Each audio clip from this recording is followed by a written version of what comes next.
తాకట్టులో ఉన్న బంగారాన్ని విడిపించి ఆ రోజు ఆన్లైన్ రేటుకే మేము కొంటాం. Sharma gold company. నమస్కారం, వెల్కమ్ టు సుమన్ టీవీ. నేను గీతాంజలి. ప్రస్తుతం మనతో పాటు ప్రముఖ జ్యోతిషులు బ్రహ్మశ్రీ నందిబట్ల శ్రీహరి శర్మ గురువు గారు ఉన్నారు. వారితో మాట్లాడదాం. గురుగారు నమస్కారం అండి. వాగర్థావివ సంపృక్తౌ వాగర్థ ప్రతిపత్తయే జగతః పితరౌ వందే పార్వతీ పరమేశ్వరౌ. సదాశివ సమారంభాం శంకరాచార్య మధ్యమాం అస్మదాచార్య పర్యంతం వందే గురు పరంపరాం. ఆదిత్యాయ చ సోమాయ మంగళాయ బుధాయ చ గురు శుక్ర శనిభ్యశ్చ రాహవే కేతవే నమః. శృంగేరి జగద్గురు పీఠాధిపతులకి, కంచి పీఠాధిపతులకి నమస్కారములు తెలియజేసుకుంటూ కార్యక్రమాన్ని ప్రారంభిద్దాం.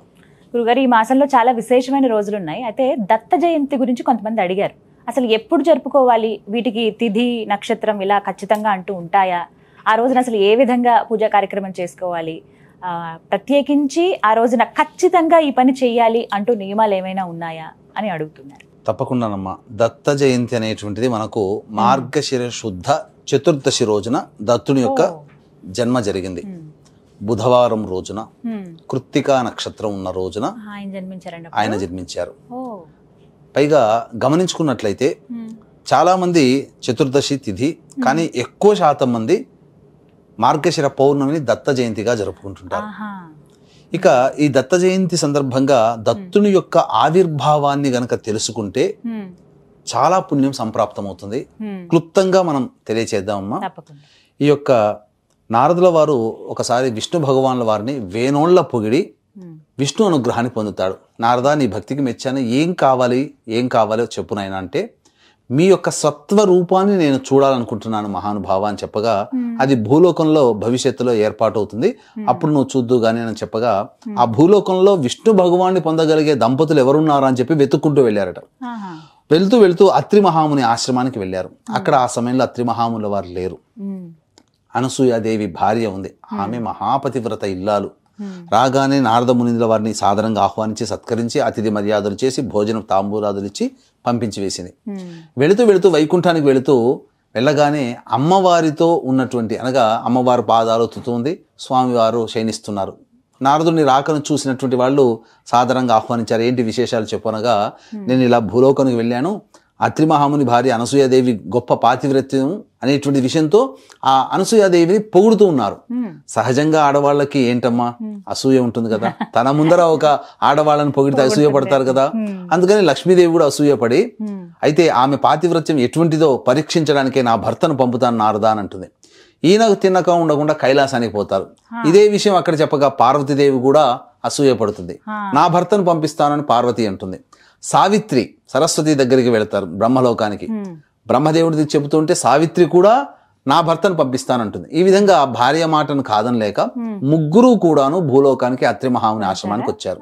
వాళ్ళ ముగ్గురు కూడాను బ్రాహ్మణ సన్యాసి రూపంలో వేషధార మార్చుకొని అతిథి దేవోభవ అని చెప్పి అడగగానే వాళ్ళందరూ కూడా వచ్చిన వాళ్ళు మహానుభావులు అయి ఉంటారని చెప్పి ఈ అత్రి మహాముని దంపతులు ఇద్దరు కూడా చక్కగా లోపలికి ఆహ్వానించి భోజన తాంబూలాలు ఏర్పాటు చేస్తుంటే, అయితే మాదొక షరత్ అండి, భోజనం వడ్డిచ్చేటువంటి మహిళ ఎవరైతే ఉన్నారో వంట అన్ని ఆవిడే చేసి వివస్త్రగా మాకు వడ్డించాలి అని పరీక్ష పెట్టాలనే ఉద్దేశంతోనే అన్నారు సుమా, ఇక్కడ వేరే అర్థం తీసుకోకూడదు అన్నప్పుడు. అప్పుడు అత్రి మహాముని ఆలోచిస్తాడు, దివ్య దృష్టితో చూస్తాడు. వచ్చిన వాళ్ళు మామూలు వాళ్ళు కాదు, త్రిమూర్తులే వచ్చారు అని చెప్పి భార్యకు చెప్తాడు. చెప్పగానే ఇప్పుడు ఎలా మనం పరీక్ష ఎదుర్కోవాలంటే అప్పుడు మంత్రోదకం ఇవ్వడం జరుగుతుంది. ఆ మంత్రోదకంతో ఆ ముగ్గురు మీద చల్లగానే వాళ్ళు ముగ్గురు పసిబాలురుగా అయిపోతారు. ఆ పసిబాలురికి చక్కగా దగ్గర తీసుకొని స్తన్యం ఇచ్చి చక్కగా భోజనం ఏర్పాటు చేస్తుంది, చక్కగా తినిపిస్తుంది, ఊయల్లో విశ్రమింపజేస్తుంది. ఇంత లోపల భర్తలు కనబడకుండా ఏమైపోయారు అని చెప్పి భర్తల కోసం ఎత్తుకుంటూ వచ్చారు. చూసిన తర్వాత ఊయల్లో ముగ్గురు పసిబాలుగా కనిపించేసరికి మన భర్తలు మనకు కాకుండా పోయారు, ఈమె మహా ఇల్లాలు అని చెప్పి ఆమెని వేణోళ్ల పొగిడి వేడుకొనగా మళ్ళీ అత్రి మహాముని ఇచ్చిన మంత్రోదకంతో మళ్ళీ త్రిమూర్తులు మళ్ళీ పునరుజ్జీవం పొందుతారు. వాళ్ళ పూర్వరూపం వచ్చేస్తుంది. అంతటా ఆ త్రిమూర్తులు ముగ్గురు కూడా కూడగట్టుకుని కలిసి, ఇంత గొప్ప మహా దంపతులు మీరు, ఆమె మహాపాతివ్రత్యంతో ఉన్నటువంటి మహిళ కాబట్టి ఏం వరం కావాలి కోరుకోనుగా ఇద్దరు ఆలోచించుకొని మీ ముగ్గురు యొక్క త్రిమూర్తులు మాకు సంతానంగా కలగాలని చెప్పి కోరుకున్నారు. ఆ విధంగా కోరుకున్నటువంటి ఫలిత ప్రభావం వలనే అత్రి మహామునికి విష్ణు అంశతో దత్తాత్రేయుడు, రుద్రుడు శివుని యొక్క అంశతో దూర్వాస మహాముని, బ్రహ్మ అంశతో చంద్రుడు, ఈ ముగ్గురు కూడాను సంతానంగా జన్మించారు. ఇది ఈ సంబంధించినటువంటి దత్తాత్రేయుని యొక్క పుట్టుక. కాబట్టి ఇట్టి దత్తాత్రేయుని యొక్క జయంతి రోజున ఎవరైతే కొన్ని పరిహారాలు గనక పాటిస్తారో వాళ్ళకి గురుబలం అమాంతంగా పెరుగుతుంది. కాబట్టి కొన్ని పరిహారాలు చేసుకోవాలమ్మా. కానీ ఎన్నో సమస్యలు ఉంటాయండి నిత్య జీవితంలో, సాధారణంగా చూస్తూ ఉంటాం కదా. ఆరోగ్యపరంగానే కావచ్చు, ఆర్థిక పరంగా, వివాహం కానీ, సంతానం కానీ, కొంతమందికి కొన్ని యోగాలు లేవని, గృహయోగం కానీ ఇలాంటి యోగాలు లేవే అని బాధపడుతూ ఉంటారు. ఇలాంటి వాళ్ళకి ఈ దత్త జయంతి రోజున ఏమైనా పరిహారాలు ఉంటాయండి? దత్తుడే ఆవిర్భవించినటువంటి రోజుగా చెప్పబడేటువంటి దత్త జయంతి రోజునమ్మా వీక్షిస్తున్నటువంటి సుమన్ టీవీ ప్రేక్షకులు అందరూ కూడా ఈ పౌర్ణమి తిథిని అందరూ కూడా ఆచరించండి. పైగా అదృష్టవశాత్తు ఆదివారం వచ్చింది కాబట్టి అందరూ ఇంట్లో ప్రశాంతంగా ఉంటారు. కాబట్టి అసలు ఈ దత్తునికి అంటే ఏ గ్రహానికి అధిదేవుడుగా ఉంటాడంటే నవగ్రహాల్లో గురుగ్రహం ఉంటుంది కదమ్మా, ఆ గురుగ్రహానికి అధిపతి దత్తుడే. కాబట్టి గురువు దగ్గర ఏమేమి పెట్టుకున్నాడు? గురువు దగ్గర సంతానాన్ని పెట్టుకున్నాడు, ధనాన్ని పెట్టుకున్నాడు, కీర్తి ప్రతిష్టలు పెట్టుకున్నాడు, పనులలో అనుకూలతను పెట్టుకున్నాడు. ముఖ్యంగా ఈ సంబంధించినటువంటి ఈ విద్యని కూడా పెట్టుకున్నాడు. కలియుగంలో ఇవన్నీ కావాలి కదమ్మా. కాబట్టి ఈ సమస్యలన్నీ తొలగిపోవాలంటే దత్తాత్రేయ జయంతి రోజున గురు ఆరాధన చేసుకోవాలి. అయితే చాలా మంది చేసేటువంటి తప్పేంటంటే అసలు సిసలైనటువంటి దత్తాత్రేయుని వదిలిపెట్టి మానవ రూపం ధరించి మలమూత్ర విసర్జన కలిగినటువంటి దేహం ఉన్నటువంటి మనుష్యులని బాబాలుగా చిత్రీకరిస్తూ వాళ్ళ ఆశ్రమాల చుట్టూ, వాళ్ళ ప్రార్థనా మందిరాల చుట్టూ తిరిగి విలువైనటువంటి సమయాన్ని కోల్పోవడమే కాకుండా భక్తితో మనం ఆచరిస్తున్నాం, మనకు పుణ్యం వస్తుంది అనేటువంటి భ్రమతో ఉంటున్నారు, కానీ పాపమే వస్తుంది. ఎందుకంటే మీకు ఒక చిన్న విషయం తెలియచేస్తానమ్మా.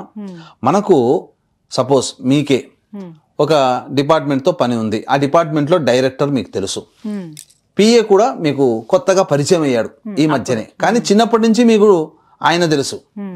మీకు ఆ డిపార్ట్మెంట్లో ఎలక్ట్రిసిటీ డిపార్ట్మెంటో లేకపోతే ఇంకేదైనా డిపార్ట్మెంట్ మీకు అవసరం వచ్చి పని వచ్చినప్పుడు మీరు ఎవరి దగ్గరికి వెళ్తారు? డైరెక్ట్ గా తెలిసిన పర్సన్ దగ్గరికి, డైరెక్టర్ దగ్గరికి వెళ్తారు కదా. కొత్తగా ఈ మధ్యలో వచ్చినటువంటి పిఏ దగ్గరికి అయితే వెళ్ళరు కదా. అటువంటి పిఏ లాంటి వాళ్ళు ఈ బాబా ప్రార్థనా మందిరాలు ఉన్నటువంటి వాళ్ళు. అందుకనే బాబాల చుట్టూ తిరగడం మానేసుకొని చక్కగా మనకు డైరెక్ట్ గా తెలిసినటువంటి దైవమే దత్తాత్రేయుడే, ఇంకా ఆయనకు మించినటువంటి దైవం లేదు. కాబట్టి దత్తాత్రేయ ఆరాధన చేస్తేనే పుణ్యం వస్తుంది. మిగతా బాబాల ప్రార్థనా మందిరాల చుట్టూ, బాబాల ఆశ్రమాల చుట్టూ పాద సేవలు చేసుకుంటూ చేస్తే పుణ్యం రాదు కాదు కదా, పాపం వస్తుంది. ఇది మనం తెలుసుకోదగినటువంటిది. అయితే ఏం చెయ్యాలి ఆ సమయంలో ఉన్నప్పుడు? ముఖ్యంగా వీక్షించేటువంటి ప్రేక్షకులకి మనకి మనవి, ఈ యొక్క దత్త జయంతి సందర్భంగా మహామహిమాన్విత సుప్రసిద్ధ కాశీ క్షేత్రంలో డిసెంబర్ 15వ తారీఖు రోజున మా పీఠం ఆధ్వర్యంలో జాతకరీత్యా కలుగు విద్య, వివాహ, ఉద్యోగ, దాంపత్య, సంతాన, అనారోగ్య సమస్యల నివారణకి మరియు వృషభ, మిథున, కర్కాటక, సింహతుల, వృశ్చిక, మకర, కుంభమీన రాశిలో జన్మించిన వారికి శనిదోష పరిహారార్థమై సర్వదోష నివారణ పూజలు, హోమాలు పర్ హెడ్ 1500 రూపాయలకి చేయించడం జరుగుతుంది. అవకాశం ఉన్న వాళ్ళు కార్యక్రమం తదనంతరం కాంటాక్ట్ చేసి డిసెంబర్ 15వ తారీఖు రోజున కాశీలో జరిగే కార్యక్రమంలో మీ గోత్రనామాదులు నమోదు చేసుకోవచ్చు. ఇక మనం పరిహారాలకు వచ్చినట్లయితేనమ్మా, సూర్యోదయ పూర్వమే బ్రహ్మ ముహూర్త కాలంలో నిద్ర మేల్కొని చక్కగా స్నానం ఆచరించి ఇంట్లో దత్తాత్రేయుని చిత్రపటం కానీ, లేదా ఈశ్వరుని ఆరాధించే వాళ్ళైతే శివ పరివార చిత్రపటం కానీ, విష్ణుని ఆరాధించే వాళ్ళైతే విష్ణు చిత్రపటం కానీ, లేదు అమ్మవారినే ఆరాధిస్తాము, అమ్మవారిని కూడా ఈ రోజు ఎందుకు ఆరాధించాలో ప్రత్యేకమైన విషయం మనం ముందు తెలియజేస్తానమ్మా. అది అద్భుతం. విన్న వాళ్ళందరూ కూడా అమ్మవారి అనుగ్రహం పొంది తీరాలనుకుంటారు ఆ యొక్క వృత్తాంతం వింటే. ఇక ఆ రోజున 4 గంటలకల్లా కాలకృత్యాదులన్నీ తీర్చుకొని ఆవు నేతితో దీపారాధన చేసి శివ సహస్రనామ పారాయణం, దత్తాత్రేయ సహస్రనామ పారాయణం చేసుకోవాలి. ఇక తులసి చెట్టు దగ్గర అయితే విష్ణు సహస్రనామ పారాయణం చేసుకోవాలి. ఇక అరుణోదయ కాలంలో ఉన్నప్పుడు సూర్యుడు ఉదయిస్తున్నప్పుడు సూర్యుడికి ఎదురుగా ఉండి 3 సార్లు సూర్యుడికి నమస్కారం చేసి సూర్యాయ నమః, మిత్రాయ నమః అనుకుంటూ అర్ఘ్యం ఇవ్వాలి. సూర్యాష్టకం 6 సార్లు చదువుకోవాలి. ఇక శుచిర్భూతులై చక్కగా ఉత్తరం వైపున ఫేస్ పెట్టాలి. ఎందుకంటే నవగ్రహాల్లో ఉత్తర దిక్కును సూచించేది గురుగ్రహము కాబట్టి ఉత్తరం వైపున ఫేస్ పెట్టి చక్కగా దత్తాత్రేయ చరిత్ర, చాలా మంది సచ్చరిత్ర అంటుంటారు, దత్తాత్రేయ చరిత్ర మాత్రమే పారాయణం చేయాలి. సూర్యాస్తమయం లోపల సమాప్తం చేయాలి. ఒక్క రోజులో ఆ దత్త జయంతి రోజున దత్తాత్రేయ చరిత్ర, గురు చరిత్ర పారాయణం చేస్తే 108 పారాయణాలు చేసిన ఫలితం ఆ ఒక్క రోజునే వస్తుంది. ఎంత సమయం పడుతుందండి? దాదాపుగా 6-7 గంటల పైన పడుతుందమ్మా పూర్తిగా కావడానికి. చక్కగా శ్రద్ధగా చేయడానికి 6-7 గంటలు పడుతుంది. సంధ్యా సమయం కాగానే చక్కగా దేవాలయానికి చేరుకుని కాలకృత్యాలను తీర్చుకుని దేవాలయానికి చేరుకుని విష్ణువుని ఆరాధించే వాళ్ళు హయగ్రీవ స్వరూపంగా విష్ణు దేవాలయంలో ఏదైనా లక్ష్మీ నరసింహ, కృష్ణ, వెంకటేశ్వరుడు, అలా రామాలయము, అలాగే శివుణ్ణి ఆరాధించే వాళ్ళు దక్షిణామూర్తిని స్వరూపంగా గురుస్వరూపంగా భావిస్తూ శివాలయానికి, ఇక అమ్మవారి దేవాలయానికి వెళ్ళమని చెప్పానమ్మా. ఎందుకనంటే ఇది అమ్మవారికి సంబంధించినటువంటిది కనుక చూస్తే సతీ వియోగం అనగా పిలవని పేరంటానికి దక్షిణ యజ్ఞానికి వెళ్ళినటువంటి సతీదేవి అమ్మవారు తనని తాను ఆహుతి చేసుకుంది. ఆ వియోగాన్ని భరించలేక వదిలినటువంటి శరీరాన్ని భుజాన వేసుకున్నటువంటి ఈశ్వరుడు శివతాండవం చేస్తే సుదర్శన చక్రంతో విష్ణు భగవాన్ వారు 18 ఖండాలుగా ఏర్పరచడం, ఆ 18 క్షేత్రాల్లో పడడం, అష్టాదశ శక్తిపీఠాలు ఏర్పడ్డాయి. ఇక సతీ వియోగం విరక్తి చెందినటువంటి శివ భగవాన్ల వారు పూర్తిగా ధ్యానంలో నిమగ్నం అయ్యాడు. తారకాసుడు ఈ విషయాన్ని కనుక్కొని ఇక ఎట్టి పరిస్థితుల్లో ఇక మళ్ళీ పెళ్ళంటూ జరగదు ఈశ్వరుడికి. కాబట్టి ఈశ్వరుడికి పార్వతీదేవికి అనగా సతీదేవికి కలిగిన సంతానంతోనే నాకు మరణం కావాలని కోరుకోవడం, అది నెరవేరకపోవడం వల్ల వరగర్వ ప్రభావం చేత ముల్లోకాలని పీడిస్తుంటే అప్పుడు దేవతలందరూ బ్రహ్మ విష్ణు దగ్గరికి వెళ్ళగా అప్పుడు అందరూ చర్చించుకొని పార్వతి అనగా సతీదేవి మళ్ళీ ఎక్కడ జన్మించింది? హిమవంతుని పుత్రికగా పార్వతిగా జన్మించింది. కాబట్టి ఇది తెలుసుకుని దేవతలందరూ పార్వతీదేవిని నీ భర్త ఇతనే అని చెప్పి అతనికి సపర్యలు చేస్తూ అతనికి కాగానే అతన్ని వివాహం ఆడమని చెప్పగా ఆ విధంగా సపర్యలు చేస్తున్నటువంటి సందర్భంలో ఎంతసేపటికి ధ్యానం నుంచి బయటికి రాకపోయేసరికి మన్మధుడి ప్రేరేపణ చేత శివుడు రావడం, కళ్ళు తెరవడం, మన్మధుడు భస్మం అవ్వడం, ఎదురుగా ఉన్నటువంటి సతీదేవి రూపంతో ఉన్నటువంటి పార్వతీదేవిని భార్యగా స్వీకరించడం, ఇవన్నీ జరిగిపోయి తదనంతరం కుమారస్వామి జన్మించడం, తారకాసుర సంహారం జరగడం జరిగింది. మరి ఈ పార్వతీదేవి ఏ నక్షత్రంలో జన్మించింది అనుకుంటున్నారు? మృగశిర నక్షత్రంలో జన్మించింది.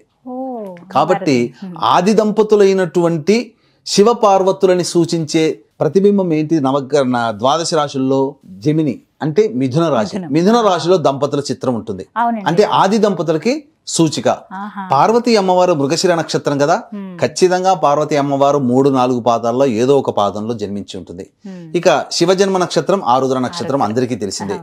కాబట్టి అమ్మవారి సంబంధించినటువంటి నక్షత్రంతో ఉన్నటువంటి పౌర్ణమి తిథి కాబట్టి ఆ రోజున ప్రదోషకాల సమయంలో ఎవరైతే గౌరీ అమ్మవారిని చేసి లలితా సహస్రనామ పారాయణం చేయండి, చాలంతే. చేసి అమ్మవారికి స్వీట్ నైవేద్యంగా పెట్టండి.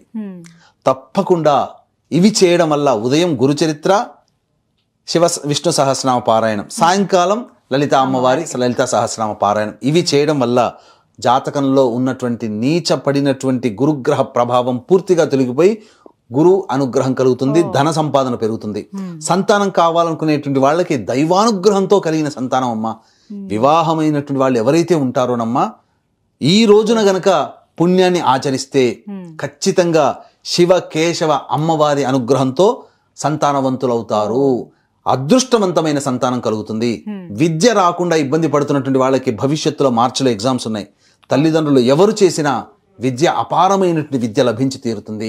పనులలో ఆటంకాలు, ప్రాజెక్టులన్నీ లక్షలు కోట్లు పెట్టుంటారు, ప్రాజెక్టులన్నీ ఆగిపోయి ఉంటాయి. ఈ రోజున చెప్పేటువంటి పరిహారం ద్వారా ఆ ప్రాజెక్టులో కదలిక వచ్చి ఆ ప్రాజెక్టు పూర్తవుతుంది. అలాగే ఎంత పని చేసినా ఉద్యోగంలో కానీ వ్యాపారంలో కానీ పేరు ప్రతిష్టలు రావట్లేవు అనుకునే వాళ్ళకి ఈ చెప్పినటువంటి పరిహారం చేయడం ద్వారా అఖండమైనటువంటి కీర్తి ప్రతిష్టలు, మీ పనికి తగినటువంటి శ్రమకు తగినటువంటి ఫలితం లభించి తీరుతుంది అని చెప్పడంలో ఏమాత్రం సందేహం లేదు.